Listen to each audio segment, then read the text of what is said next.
This is Rick Waters, AM660 Emergency Radio, Day 41. If you can still hear me, then you're one of the last. Or maybe just the last who hasn't given up yet. I should be dead. Last night, they were everywhere. They were organized, moving like an army. Perfect formations, perfect silence. I stayed awake, waiting for the doors to splinter, for teeth on my throat, and then nothing. I woke up to stillness. No groaning, no scratching, no pounding on the barricades. The street outside is littered with them. Bodies, cold, dry like leather, like they've been baking there for weeks instead of hours. Something happened in the night. Something killed the hive. There's no smoke, no signs of a fight, just emptiness. I don't know what that means. I don't know if we won or if we were simply forgotten. But the part that scares me most is the quiet. No static, no signals. Even the whispers are gone. For 40 days I chased the pattern, the codes, the broadcasts, the conspiracies.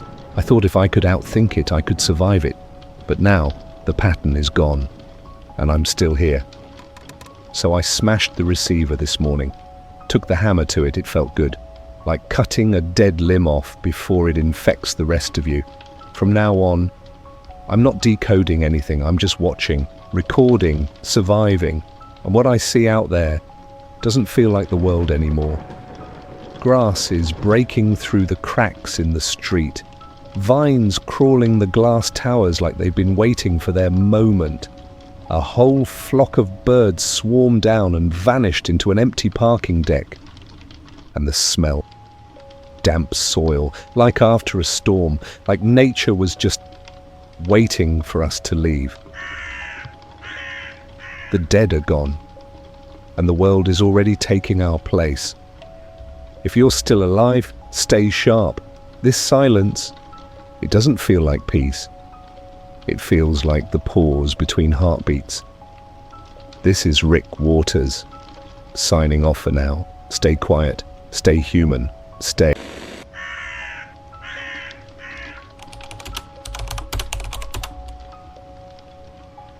This is Rick Waters, AM660 Emergency Radio, Day 42.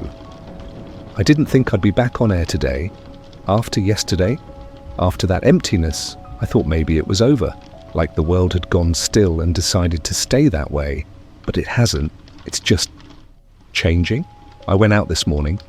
First real walk I've taken in weeks. I thought maybe I'd find supplies or signs of survivors or even just noise.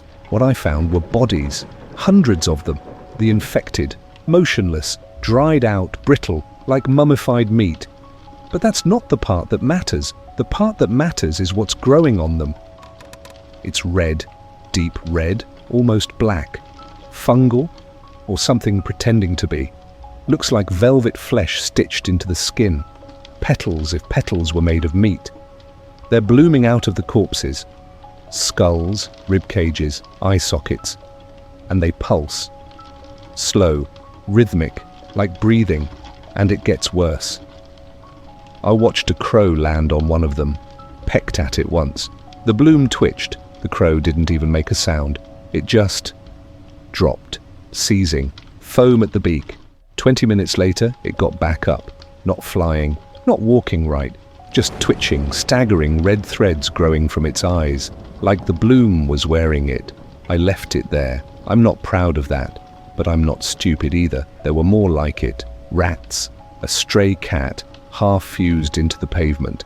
Little jerking shapes dragging themselves toward me when they caught my scent. I call them bloomers because that's what they do. They bloom out of death and they spread. They aren't fast, but they don't stop. And they don't die like the others did. Breaking bones doesn't work. You have to burn them completely, or they just knit themselves back together and keep coming. The world isn't healing from this. It's mutating, eating what's left of us and growing something new in the hollow spaces we left behind. And I think I think this is what really replaces us. Not survivors, not infected, just this red hunger. If you're out there, if you're moving through the city, listen to me. Don't touch the bloom, don't breathe near it. If you see the red creeping up the walls, turn around, because once it touches you, you're not you anymore. This is Rick Waters, AM 660 Emergency Radio, Day 42, and the world is blooming with our bones.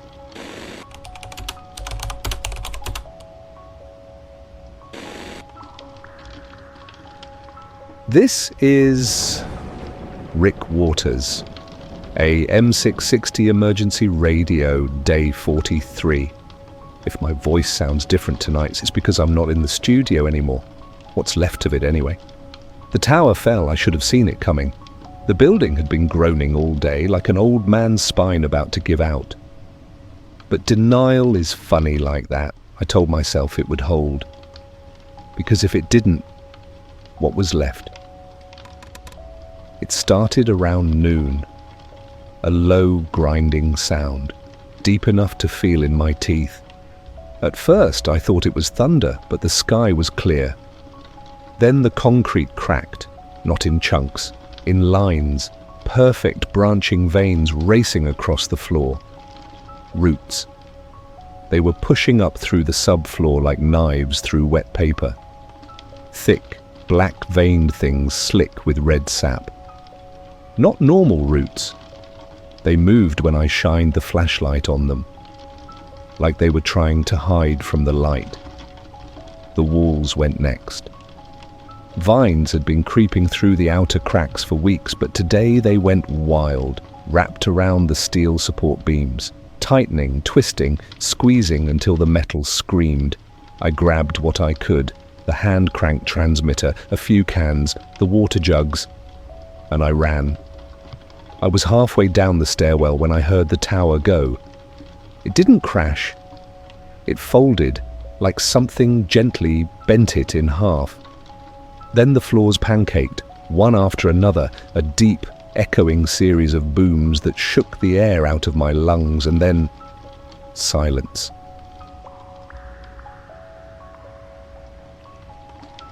The studio is gone. My home, my bunker, my world. 43 days I've been talking to you from that chair. 43 days convincing myself that as long as that red-on AR light still flickered, I was human. It's buried now, under roots, under rot, under everything I thought would outlast me. I'm broadcasting from the ground floor now, a half-collapsed supply closet that somehow didn't cave. I've braced the door with a fridge. There's water pooling under my boots. The walls smell like mold and burnt wires, but the transmitter still works for now. The city is falling apart, not metaphorically, literally. Concrete is crumbling like stale bread, bridges bowing under their own weight, street signs bending as if they're trying to lie down and die with the rest of us. The bloom is everywhere, red threads crawling up the skeletons of buildings, bleeding into the mortar, into the brick. This isn't collapse anymore, it's metamorphosis. The city isn't dying, it's changing shape. So if you're still here, if you're still clinging to these ruins like I was, stop. Leave the towers, leave the high places. The roots are hollowing them out from underneath, and they don't fall slow. They fall fast, and loud, and final. This is Rick Waters, AM 660 Emergency Radio, Day 43, speaking to you from the rubble, from what used to be home. Stay low, stay quiet, stay anything but still.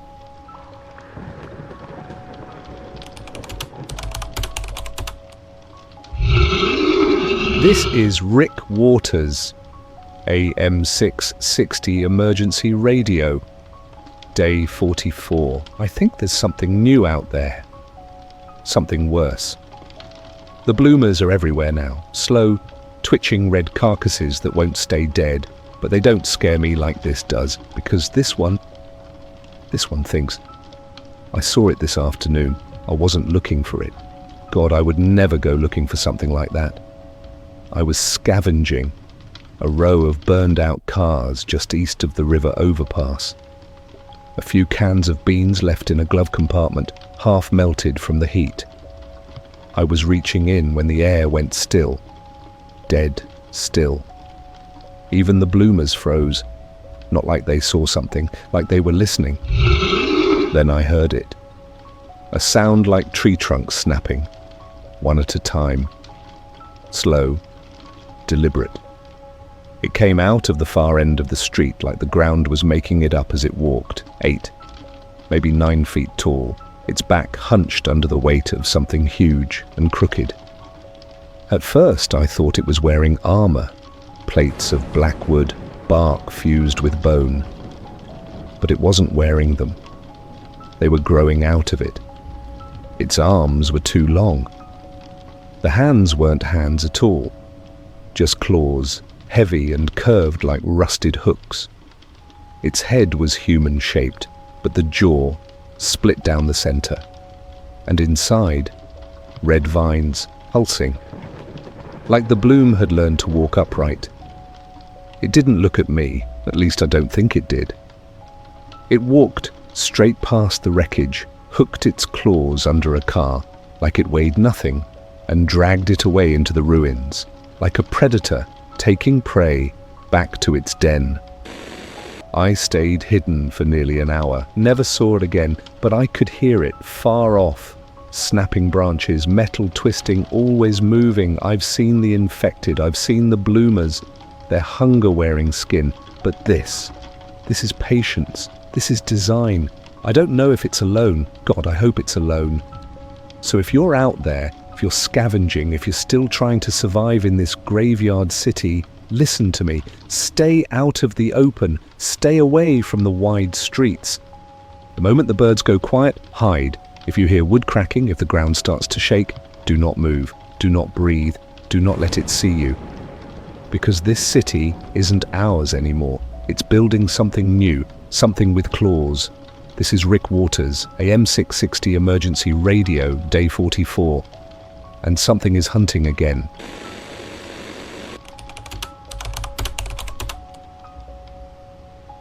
This is Rick Waters, AM 660 emergency radio, day 45. The city's emptying out. Not of the dead, not completely, but of the living. The last of them are on the move. I watched 3 separate groups today, ragged, hollow-eyed caravans with carts, bikes, anything that rolls, heading west toward the hills.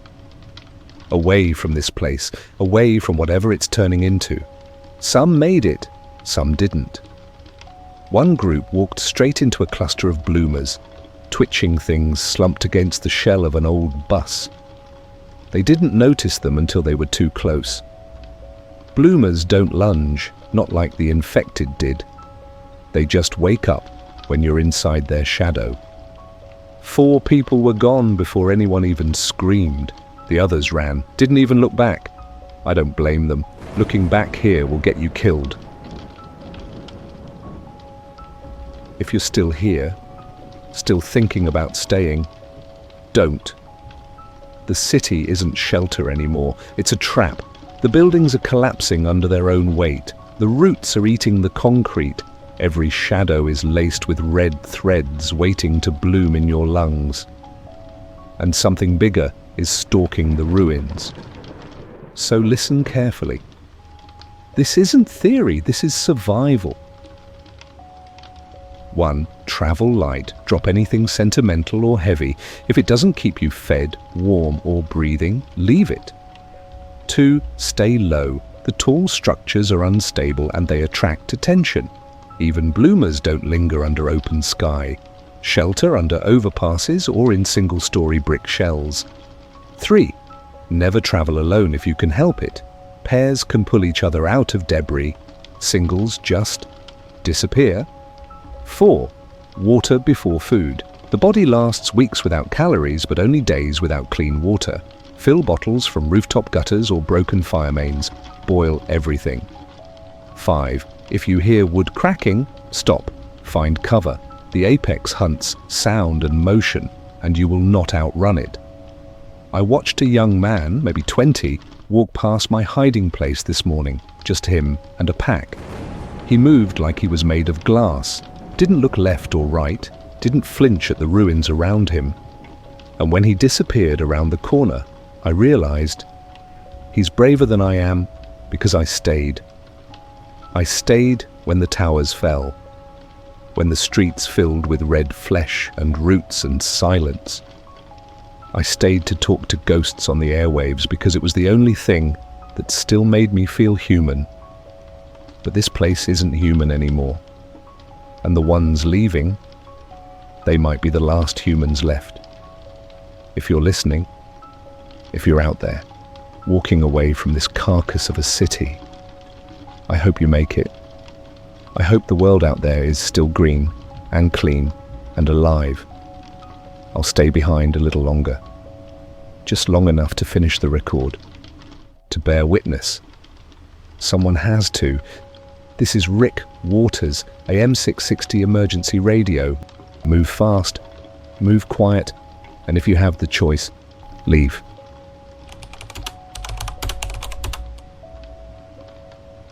This is Rick Waters, AM 660 emergency radio, day 46. I'm not in the city anymore. The skyline's behind me, or what's left of it. Broken black teeth on the horizon, half swallowed by the red haze. I thought crossing the river would feel like escaping. It doesn't. It feels like stepping off the edge of the map. The air's different out here, thinner, dustier. The smell of mold and rot is gone, but so is everything else. No birds, no bugs, not even the hum of flies around the bodies. Because there aren't bodies anymore, not whole ones. What's left of the infected are scattered. Bleached piles of ribs in dried out clothes, shards of skulls, long drag marks ending in nothing. Whatever killed the hive back there, it burned this place clean. No bloomers either. Not yet. Only red dust, so fine it clings to your teeth when you breathe. Every gust tastes like iron and old pennies, like the ground remembers blood. I've been walking since dawn, 12 miles give or take.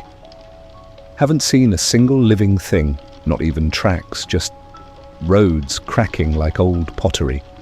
Cars half swallowed by the earth, rusted frames collapsed into skeletons. It's quiet. And that's the part gnawing at me.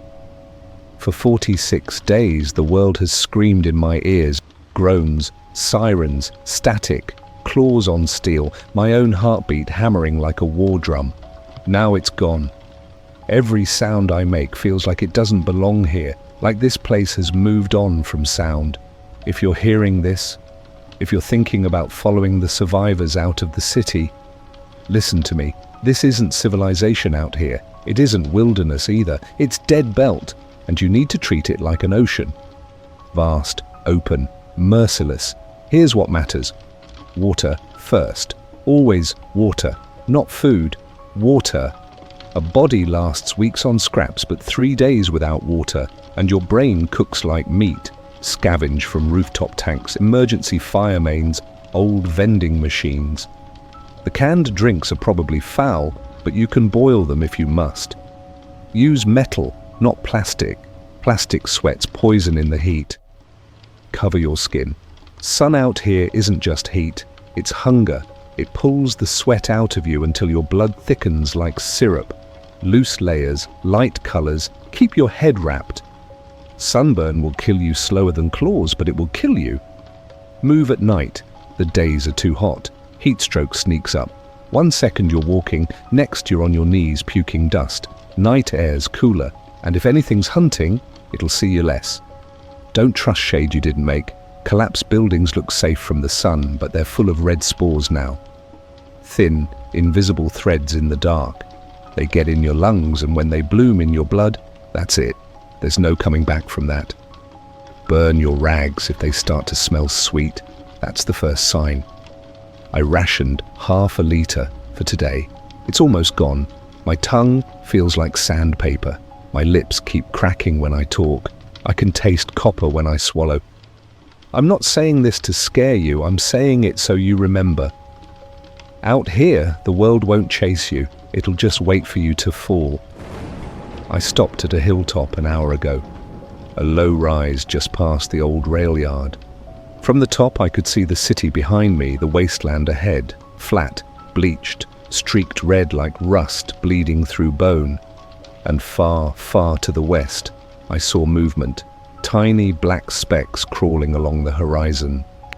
Caravans, the last survivors, pushing carts through the dead belt like ants crossing a griddle.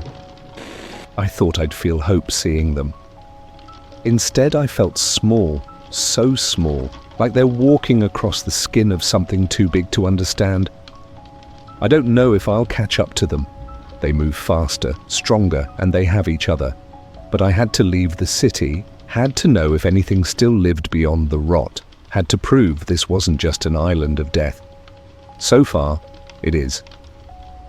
This is Rick Waters, a M660 emergency radio, reporting from nowhere. If you follow, bring water, bring silence. Bring the part of you that knows how to be an animal again. Out here, it's the only part that might survive.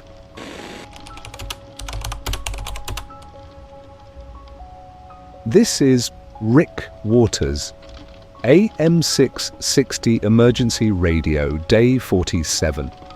I saw people today, real, living, breathing people, and I wish I hadn't. I was cutting west along the cracked remains of Highway 12, nothing but heat shimmer, sand, and rusted-out cars half sunk in the grit. The air had that brittle taste, like old batteries. Nothing had moved all morning except me. Then I saw them. 5 figures cresting the ridge ahead, black silhouettes wobbling in the glare. They didn't move like the dead, too coordinated, too careful, alive. For a moment I almost shouted, almost raised my arms, waved like a castaway seeing a ship. But then they got closer. Their clothes were ragged, scorched from sun, faces hidden behind torn scarves and cracked sunglasses, skin darkened from exposure, lips split and caked white with salt. They moved slow, not from exhaustion, but from calculation. Predators, not prey. 3 carried rifles, 2 had machetes slung across their backs and tied to one of their carts. Was a man, barefoot, hands bound, face swollen purple. He was still breathing, barely. I hit the ground and didn't move, watched them from under a half-collapsed guardrail as they passed. Didn't speak a word to each other, not one, just scanning the horizon like wolves checking for rival packs. Not once did they look at the man tied to the cart. Not once. They stopped about 30 yards ahead, one crouched low, studying the dirt. He found something. Boot prints. Mine. They stood there for a long time, just looking, silent. Then they spread out in a line and began following the trail. Following me. That's when instinct kicked in, not courage. Instinct. I backtracked 3 meters on my hands and knees, then slipped into the shell of an old roadside diner. Roof half gone. Windows blasted out. Inside smelled of rust, dust, and old rat nests. I stayed low behind the counter while they searched outside. Could hear their boots crunching the grit, their gear clinking softly. They moved like they'd done this before, like this was just Tuesday for them. One of them stepped inside. He walked slow, deliberate, letting his shadow move ahead of him through the doorway. Machete drawn, eyes scanning every corner. I could see his ribs through the holes in his shirt. Sharp, hollow, like a starving dog with a weapon. He came within 10 feet of me, stopped, sniffed the air, and then, thank every star left in the sky, he turned, walked out. They regrouped on the road, talked quietly, couldn't make out words. Then they kept moving west, dragging the cart, dragging the man.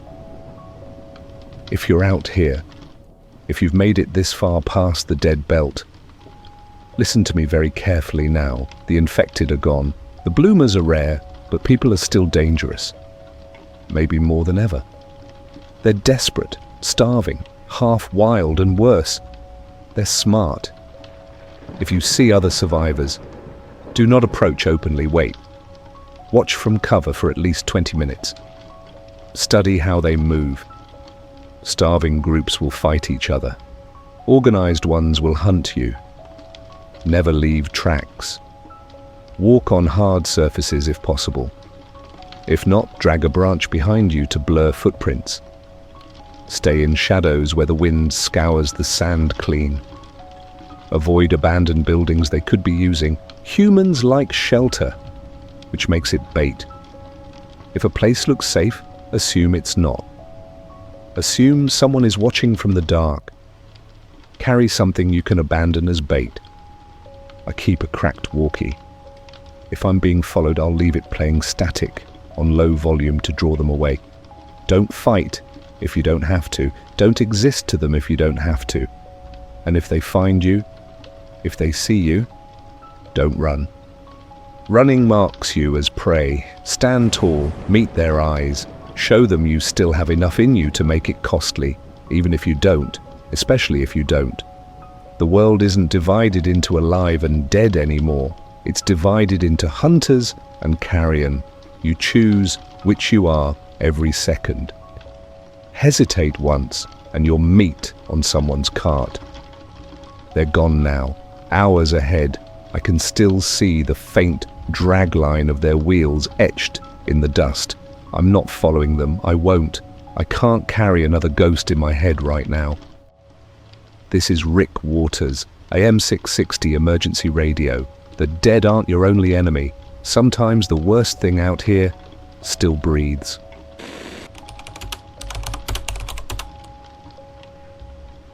This is Rick Waters, AM 660 emergency radio, day 48. There's nothing out here, not the kind of nothing you say when a place is quiet or empty. This is real nothing, deep, loud, like the world ran out of itself. I've been walking since dusk yesterday, left the broken highway behind, haven't seen a single structure in 12 hours. No cars, no fences, no bones, no rusted skeletons of buildings, just cracked earth stretching to the horizon. The lines in the ground run so straight they almost look carved, almost look like someone drew them to trick the eye. There's no smell. Even the air feels hollow. It slides in and out of my lungs like it doesn't want to stay there. The silence is thick. You don't think silence can be heavy until it presses against your skull like this, until it gets into your teeth, until you start hearing your own pulse louder than your footsteps. It's noon now. The sun is directly above me, a white coin nailed to a dead sky. My shadow is short and sharp like a blade. Every step kicks up dust the color of dried blood. It clings to my sweat until my skin looks skinned. I caught myself talking to my shadow about an hour ago, told it to slow down, then told it to keep up. Then I realized it wasn't answering because it's a shadow, and then I laughed, and then I cried, and then I couldn't tell which was which anymore. So yeah, I think the sun's getting to me. If you're out here, if you're crossing this dead plain, if you've left the city and found what I found, you need to know how to survive this, because it's not claws or teeth that kill you here. It's time and silence. Number 1, pace yourself. Walk slow. Slower than you think you should. Every extra step burns water you don't have. If you're sweating, you're dying. Stop, rest, wait for dusk. Number 2, travel at night when you can. I know it feels wrong. Dark means danger. Everywhere else, yeah. But out here, dark is mercy. The heat will gut you long before anything else does. Number 3, stay mentally sharp. This silence, it strips pieces off you. Hum a song, count steps, recite names of people you've lost. Anything to keep words moving in your skull, because once you go quiet in here, you'll stay quiet, permanently. Number 4, keep your gear close. Wind gusts come out of nowhere. Saw one tear a tarp straight off my back like a bird of prey. Anchor everything, double check your packs every mile. And this part's important. If you start hearing voices, drink water, find shade, stop moving. Heat stroke sounds like ghosts. They're not ghosts, they're your neurons melting. I've been rationing a mouthful every hour. There's maybe 3 left. My tongue's thick as leather, feels like I'm chewing on my own heartbeat. I saw something on the horizon a while back, a shape, tall, jagged. I thought it might be a tower or a windmill, anything human. I walked toward it for nearly 2 hours. It never got closer. Eventually the light shifted and it vanished, a mirage, or maybe my brain trying to trick me into hope. The worst part is, I was grateful for it. Even a lie is better than this nothing. The city felt like a prison. This feels like its grave, like I'm walking on the lid of a coffin big enough to hold the world. If the survivors made it through this, they're stronger than I gave them credit for, or emptier. Either way, they're ahead, and I'm here, alone. I used to think survival meant clinging to the last scraps of who you were, holding on to memory, to humanity, to the part of you that said, I am still me. But out here, that part gets heavy, and the wind will take anything not nailed down. This is Rick Waters, AM 660 Emergency Radio, Day 48. Still walking, still breathing, still trying. If you follow this road, carry more water than hope. Hope evaporates first.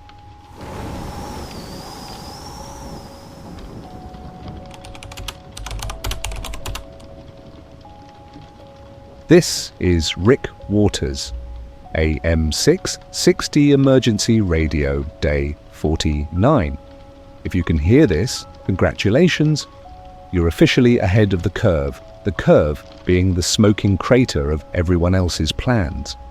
I found what's left of them, the caravan, the same one I saw from the ridge on Day 46.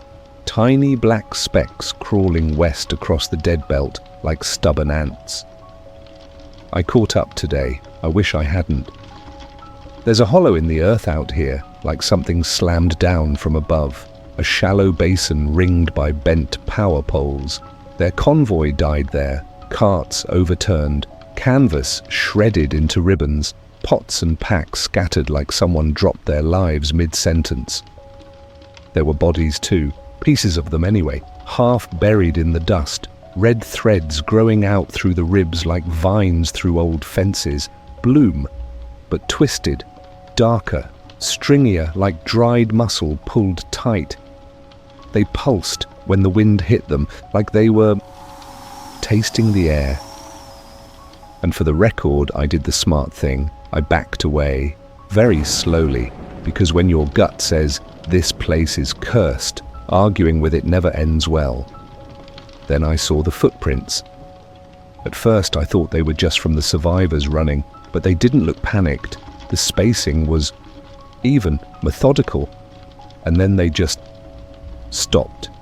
Halfway across the basin, no blood trail, no scuffle, just a pair of boots standing where a man should be. And then drag marks as if something had grabbed him and pulled him backward into the dust. Backward, no turning, no resistance, just gone. Whatever hit them, it was fast, precise, and it left nothing whole.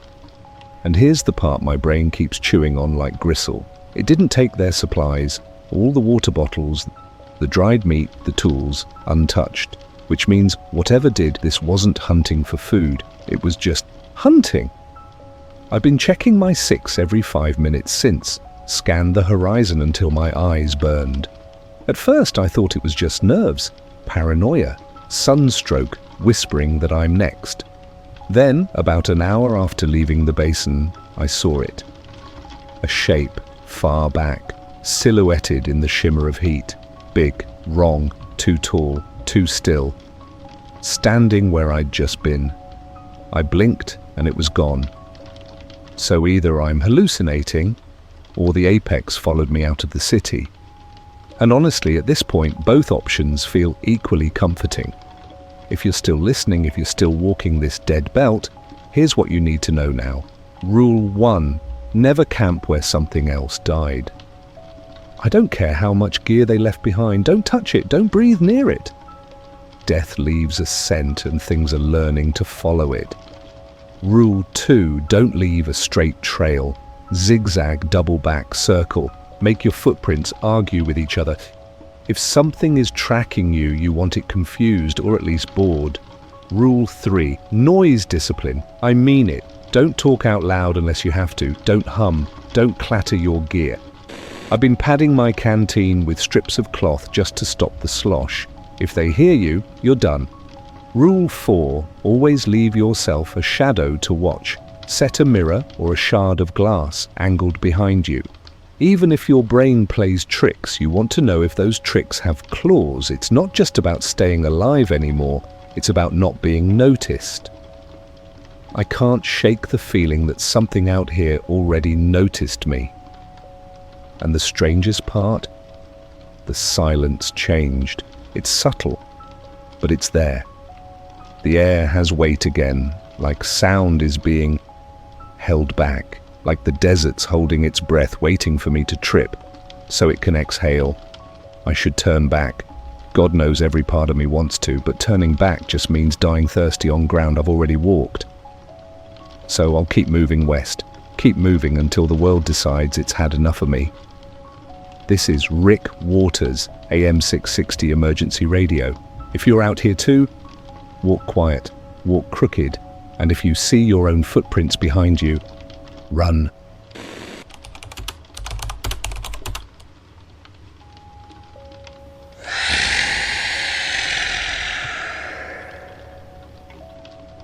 This is Rick Waters, AM 660 Emergency Radio, Day 50.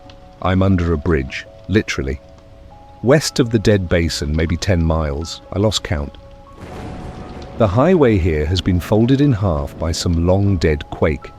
One side collapsed into the dirt, the other arches overhead like a rib cage made of concrete and rebar. It's the only shelter for miles. And tonight, there's a storm coming. The sky's gone the colour of an old bruise, purple at the edges, black in the middle. The wind's rising, not sharp yet, just steady, like a slow hand brushing the world clean.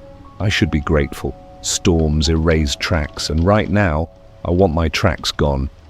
Because it's following me. I know it now. The apex, I can feel it. Back on day 44, when I first saw it dragging that car through the ruins, I thought it was territorial, guarding its ground. But it left its ground, followed me out here.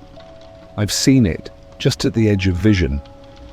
A silhouette in the heat shimmer. A shadow standing where there was no shadow before. Always far, never closer than half a mile. Until tonight. I found its footprints. Each one deeper than my whole leg. Perfect, spaced evenly, like a machine made of hunger. They weren't behind me, they were ahead, as if it had looped around, as if it knows where I'm going before I do. It's here now, I can hear it, somewhere out in the dark. The storm hasn't hit full yet, but the wind is carrying the sound, that wet cracking of wood, bones straining, muscle cords pulling against armor plates of bark and bone. It's circling the bridge. If you're out here, if you're ever hunted by something that's patient, here's what you do. Because panic will kill you faster than teeth. 1. Get low. As low as you can. Heat rises, so does scent. You stay downwind, you stay invisible. 2. Kill the light. No flashlights, no lighters, no glow sticks.